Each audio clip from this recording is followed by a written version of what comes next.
Scène judiciaire maintenant à Toronto. La défense au procès de Peter Nygard a semé de premiers doutes dans l'esprit des jurés en minant la crédibilité d'un témoin clé de la couronne.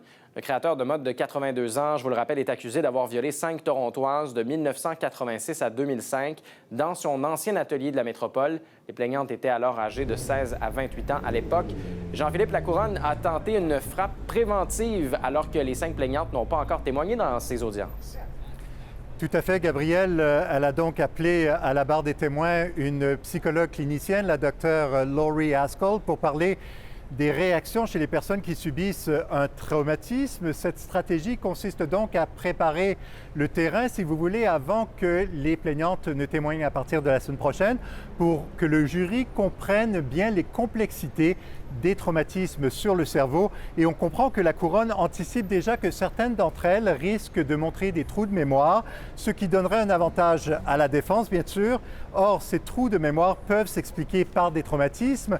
Je vous rappelle, Gabrielle, que la couronne prétend que les 5 femmes ont été invitées sous de faux prétextes dans l'ancien atelier de Peter Nygard à Toronto et qu'elles ont été agressées dans une chambre secrète dont il contrôlait le mécanisme des portes d'ouverture pour les empêcher de s'enfuir.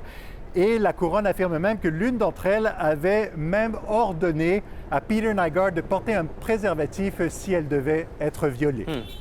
Bon, c'était donc le témoin clé de la couronne aujourd'hui. Qu'est-ce qu'elle a déclaré ensuite? Alors, la docteure Haskell, qui ne connaît pas les plaignantes, en passant, explique que certaines personnes peuvent se dissocier d'un événement traumatisant. Elle dit qu'elles sont en mode de survie, qu'elles cessent de penser de façon rationnelle. Elle indique que la détresse favorise la prise de décision unique au détriment d'une action plus réfléchie. Elle soutient que les personnes peuvent donc paraître impuissantes ou encore insensibles sur le moment et que dans un tel contexte, les incohérences de la pensée peuvent surgir au moment des faits. Bon, et la défense a tenté de détruire la crédibilité de la psychologue. Comment exactement? Alors, effectivement, la défense affirme tout d'abord que la docteure Laurie Haskell n'est pas une neurologue, qu'elle ne connaît pas les plaignantes et en plus que son expertise est contestée par d'autres études sur le même sujet.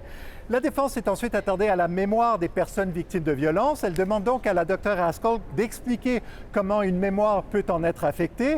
Et la psychologue reconnaît que l'intoxication au moment des faits ou encore le temps qui passe peuvent perturber la mémoire d'une victime, d'une présumée victime. Et la défense lui a alors posé un piège, Gabrielle, en lui demandant si le mensonge pouvait aussi expliquer une défaillance de la mémoire. Et la docteure Haskell a donc répondu du bout des lèvres que le fait de ne pas dire la vérité pouvait troubler la mémoire, effectivement.